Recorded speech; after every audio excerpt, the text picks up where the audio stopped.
how to connect GoDaddy domain to systeme.io. So if you want to connect GoDaddy domain to systeme.io, it is actually quite very simple to do so. All you have to do is simply go ahead and then first of all make sure to open up your browser and go to systeme.io and make sure to log into your account. To connect your GoDaddy domain, click on the profile icon from the top right first and simply go to the option called settings. Once you go to the settings option, on the left hand side you can see many options where you can simply go to the option called custom domains. Once you go to custom domain, this is the type of information that you will be able to see right here. Then all you have to do right here is to click on the add domain option from the top right and simply paste the domain name from your, let's say, GoDaddy account or whatever else it is right over here, right?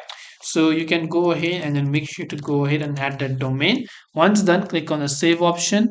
And if you want to learn how to set up a DNS and everything, you can read this article to how to set up a custom domain if you want to basically set up your DNS configuration from GoDaddy. So I hope that this video helped you. If you have any questions, feel free to leave them down. Thank you for watching and see you in the next video.